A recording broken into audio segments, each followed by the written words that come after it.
presidente, e essa preocupa todos nós, é que um juiz de primeira instância do Distrito Federal, na semana que passou, senhor presidente, senador Magno Malta, um juiz de primeira instância de Brasília, na semana que passou, obrigou por liminar o Congresso Nacional a instalar em 30 dias uma comissão parlamentar de inquérito para investigar a dívida pública externa.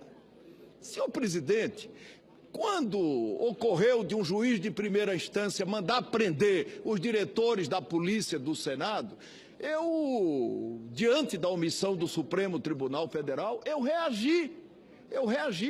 Desta vez, eu não estou cobrando absolutamente que o Congresso, que Vossa Excelência reaja. Não, absolutamente. Isso é uma reedição de fatos que vem acontecendo. Quando o Supremo propôs, através de uma comissão no Pacto Republicano, quando o Supremo propôs, no Pacto Republicano, através de uma comissão, o abuso de autoridade, é para que nós tenhamos uma lei com penas suficientes para que pessoas como este juiz de primeira instância, que obrigou o Congresso a instalar em 30 dias uma comissão parlamentar de inquérito, deixe de fazê-lo. Porque isso é uma decisão política, para deixar o Congresso mal e para deixar o Supremo Tribunal Federal mal. Como se nós, o Congresso e o Supremo Tribunal Federal, presidente Carmen Lúcia, não quiséssemos fazer a auditoria da dívida pública externa. Isso tem que acabar, mas isso só acaba se nós tivermos uma lei de abuso de autoridade, para que exemplarmente juízes como este de primeira instância sejam punidos para não inverterem, do ponto de vista das atribuições, o papel das instâncias que integram. O Brasil, infelizmente, chegou nessa situação e o projeto de lei de abuso de autoridade, não é proposta de emenda constitucional, ele continua a tramitar na Câmara dos Deputados. Hoje mesmo, senhor presidente, na Comissão de Constituição e Justiça, o nosso querido senador Ricardo Ferraz, num gesto parecido com o do juiz que queria obrigar a comissão a se reunir em 30 dias de primeira instância, ele está querendo autorizar a prisão a partir da segunda instância, obrigatoriamente, porque a decisão do Supremo, só para lembrar, é uma decisão que faculta, ele quer torná-la obrigatória.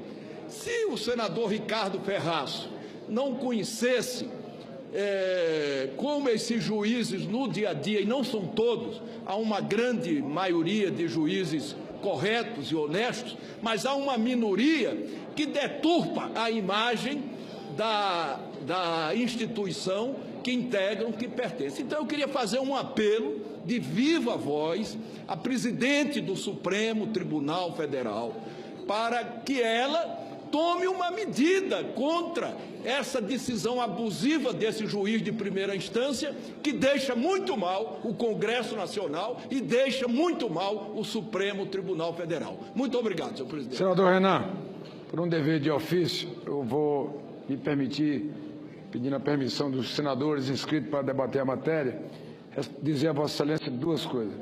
No sistema democrático, aparecem essas coisas.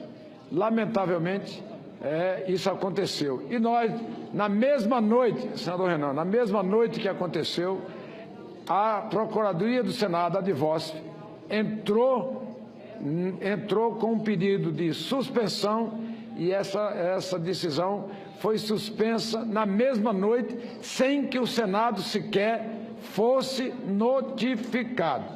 O segundo item, Vossa Excelência conhece, desde o dia que me conhece há bastante tempo, mas me conhece desde o dia que eu assumi aqui, disse que seria escravo da Constituição e do regimento.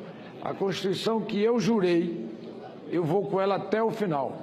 Se houver uma modificação na Constituição que venha a prisão para a primeira instância, e foi essa a vontade do Parlamento brasileiro, eu me curvarei a ela mesmo discordando.